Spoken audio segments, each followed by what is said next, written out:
everyone and welcome to the video guide for AFOREST techniques.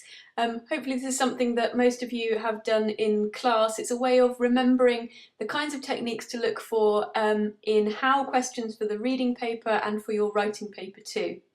So let's get straight into it. Our objective today is this: to know AFOREST techniques and their effects for the reading and writing papers. As I've mentioned, you need to be able to spot AFOREST techniques and know their effects for the reading paper so that you can write about them if you have got a how question that you're answering. But also for the writing paper, these techniques are really relevant for pretty much any kind of non-fiction writing, so really handy to know. So let's start with the basics. What is AFOREST?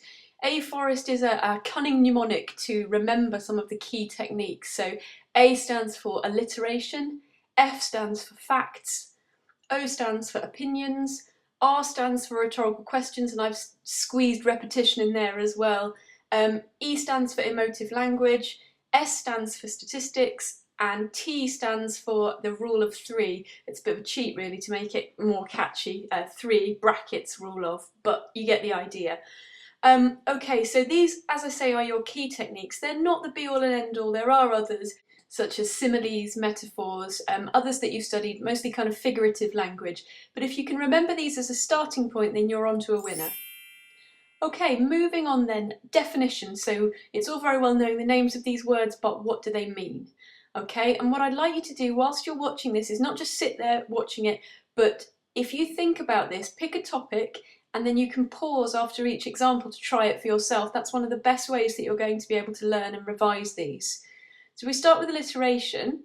Alliteration, nice and simple. Alliteration just means repeating the same letter or sound at the beginning of a sentence. So the light gave a green for go, for example. You've got G, G, G. G for gave, G for green, G for go.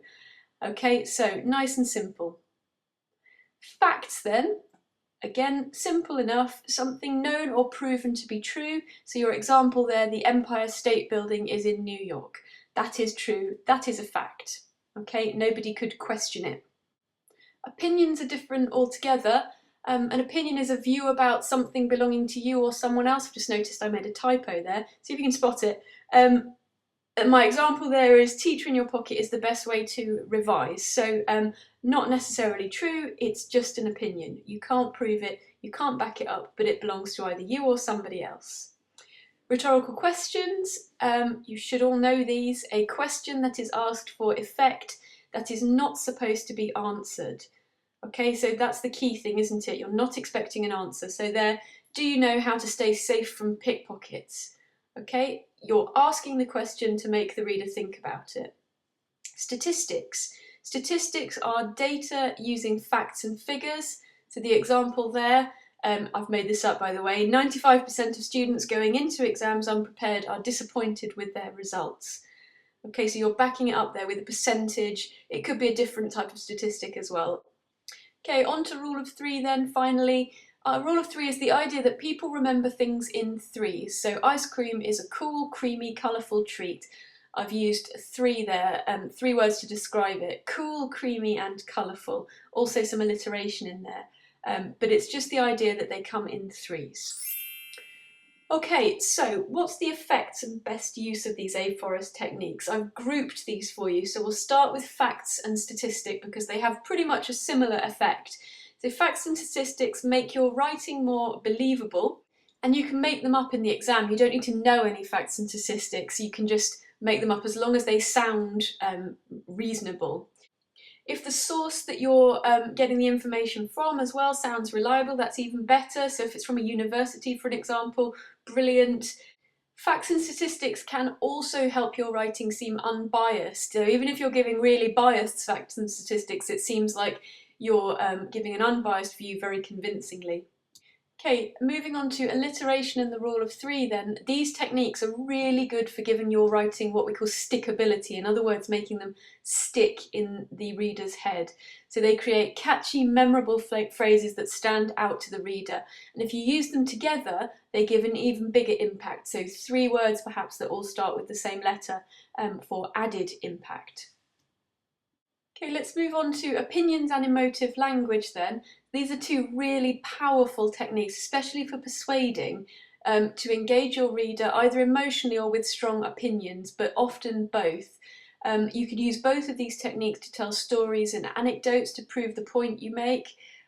So just remember these if you're trying to sell something or you're trying to persuade something, especially emotive language and opinions are going to be really useful tools in your writing. Finally then, rhetorical questions. Now these are designed to make the reader think, and that means they're actively engaging with your writing. They're not just sitting there kind of nodding off or not really taking it in. If you're asking them a question, then it's prompting them to have a think about it, which means you're keeping them actively engaged for longer. Okay, finally then, let's put them all together into an example. So I've written one about skateboarding, so we'll just read it through and then see if we can spot all of the AFOREST techniques being used. So it says, you, yes you, put that clammy game controller down for a minute. Don't you worry, there's a world out there you're missing. Don't be a couch potato, try skateboarding. There's a reason why it's been around for over 50 years. You can kickflip your way to friendships, fitness, and the attention of adoring fans. People who say it's dangerous can shove it. Football, basketball, and baseball also rank higher for most injuries sustained. So don't just feel the plastic controller in your hand. Feel the rumble of wheels on asphalt. Feel the wind rush through your hair. Feel alive.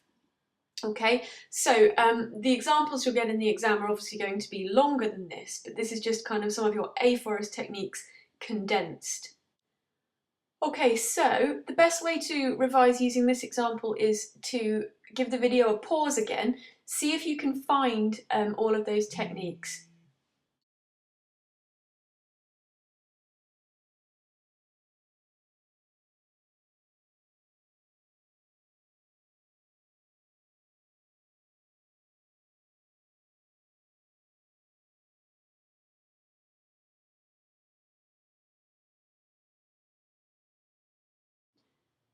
Okay, so there's loads and loads in here, isn't there?